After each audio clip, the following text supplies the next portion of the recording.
aurat.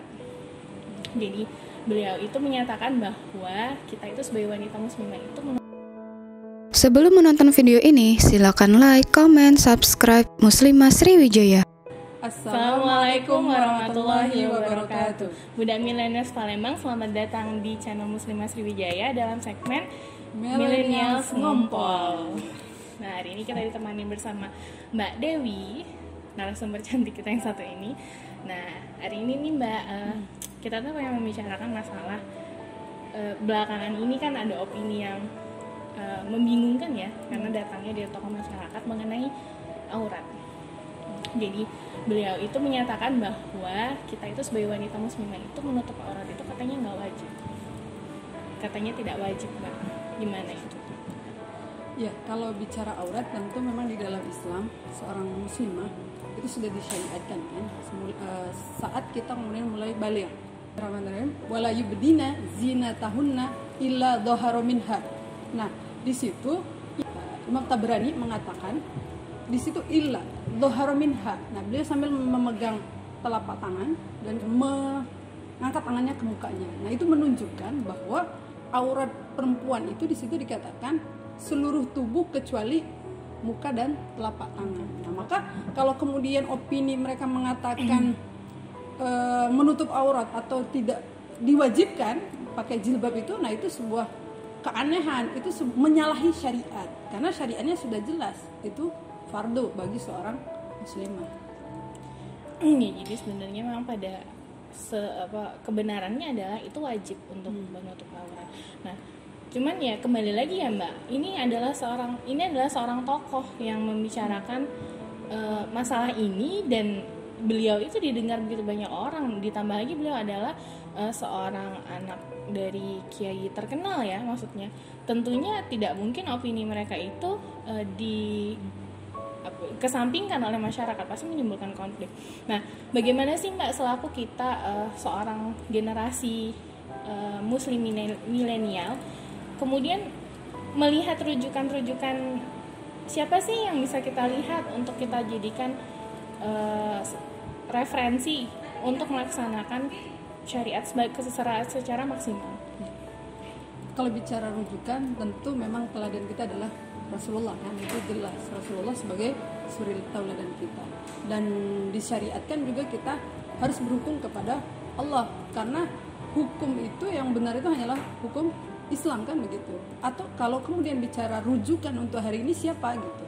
Nah, kalau untuk hari ini tentu rujukannya harus kita lihat ulama seperti apa yang bicara itu gitu. Karena kalau kita lihat kan memang hari ini kadang orang mengukur itu ulama itu dengan gelar. Lihat LC-nya gitu kan.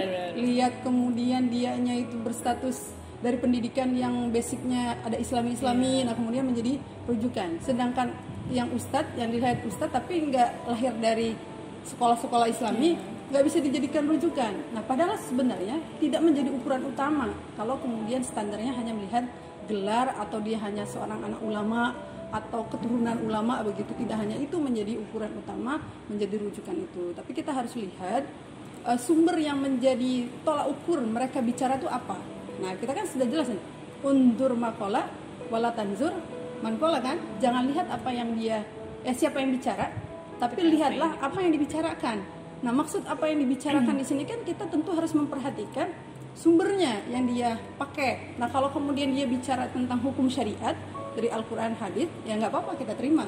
Tapi kalau hanya pernyataan pribadi yang muncul dari perasaan-perasaannya saja, ya tentu harus kita tolak. Karena hari ini kan ada ulama atau ulama su ya, ulama yang maafnya itu jelek atau yang kemudian tidak pantas untuk kita jadi rujukan. Maka harus kita lihat sumber yang dia bicarakan tuh dari apa gitu. Jangan sekedar kemudian lihat backgroundnya semata, tapi tidak lihat apa yang kemudian dia bicarakan itu. Jadi bukan sekedar ini anak ulama gitu ya.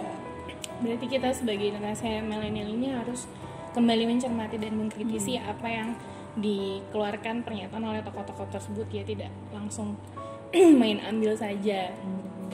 Nah, di situ ya sahabat milenial kita harus banyak belajar bahwa pada saat ini kita sebagai generasi milenial itu dengan teknologi yang memadai ya Mbak, harus semakin kritis, bukan justru malah semakin emosi dan menerima informasi itu ditelan mentah-mentah saja. Nah, kalau gitu Mbak nih, kita kan udah tahu dalilnya ya. Nah, kemudian sebenarnya pakaian muslimah yang sempurna itu gimana sih Mbak? Kalau bicara pakaian sempurna muslimah, memang hari ini banyak perbedaan, ya banyak pandangan. Tapi tentu insya Allah ya, apa yang dari beberapa pandangan itu semuanya lahir dari pandangan Islam. Nah, yang kita adopsi, nah ini menurut pendapat Syekh Taqiyuddin An-Nabhani. Beliau mengatakan bahwasanya kehidupan perempuan itu kan ada dua, ada kehidupan khusus, ada kehidupan umum. Nah, maka di kehidupan umum ini ada pakaian khusus juga wanita itu. Nah, yaitu apa? Jilbab dan kerudung. Nah, kerudung itu apa?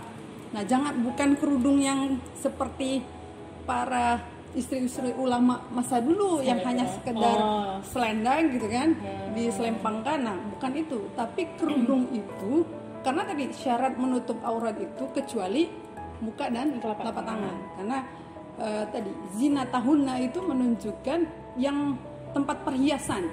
Nah, itu harus ditutup. Jadi kecuali daripada itu muka dan telapak tangan, maka sah-sah saja untuk ditampakkan. Jadi kalau bicara kerudung itu kan sudah diterangkan di dalam An-Nur 31. Di situ Allah Subhanahu wa taala telah mengatakan, hendaklah mengulurkan kerudung itu hingga ke dada. Nah, jadi kalau kemudian syaratnya itu ya harus menutup sampai ke dada. Nah, bukan ya tadi selendang saja. Nah, ini sudah jelas berarti di An-Nur 31. Kemudian ayat tentang jilbab. Yang jilbab, menurut kita hari ini jilbab itu adalah gamis kalau kata orang Indonesia.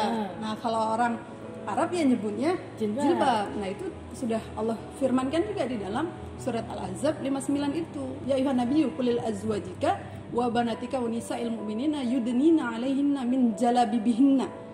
Dzalika adna ayyurafna fala yuzain. Wa kana Allahu ghafurur rahim. Ya Allah mengatakan ke Nabi, "Hai Nabi, katakanlah kepada istri-istrimu, anak-anak perempuanmu dan istri-istri orang mukmin, hendaklah mereka mengulurkan jilbab hingga ke seluruh tubuh."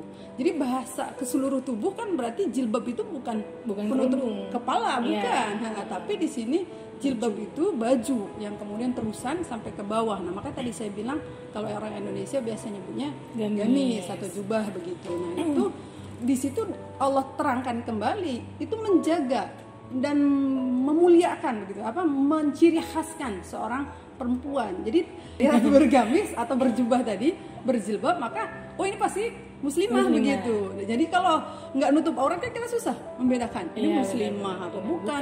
Mau ngucapin salam apa enggak, nanti ngucapin salam ternyata non Islam kan di situ. Nah, itu maka tadi di Al-Ahzab itu dikatakan sudah menunjukkan ada ciri khasnya kalau seorang muslimah itu adalah berjilbab itu begitu. Jadi ini syariatnya perempuan tuh dua pakaian itu, kerudung dan jilbab. Suratnya sudah jelas, An-Nur 31 tentang kerudung, Al-Ahzab 59 itu tentang jilbab. Dan dua-duanya wajib, tidak boleh dipisahkan. Apa kerudung aja boleh nggak Mbak? Oh nggak bisa. Atau jilbabnya aja bisa nggak Mbak? Nggak, tapi harus jilbab dan kerudung. Nah, itu fardu. Dan kefarduan ini tidak menunggu kita harus baik dulu, tidak.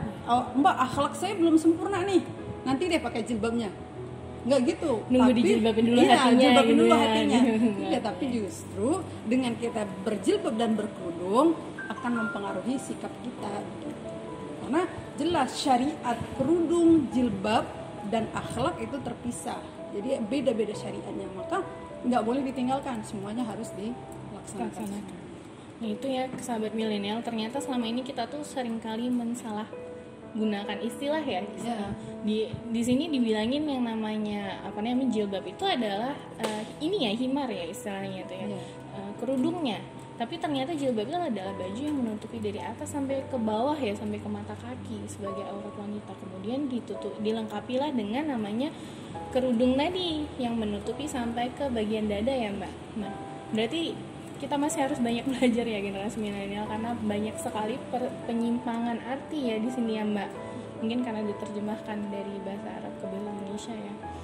Dan di situ ya sahabat milenial, untuk tahu syariat itu tentunya kita harus banyak mengkaji, Islam. belajar bersama tentu sama Muslimah Sriwijaya. Terima kasih Mbak Dewi atas pencerahannya hari ini. Kita jadi lebih terang gimana menghadapi hal seperti ini. Terima kasih juga sahabat milenial yang sudah tune in hari ini. Ke pertemuan selanjutnya nanti kita akan membahas topik-topik yang lebih menarik lagi. Assalamualaikum.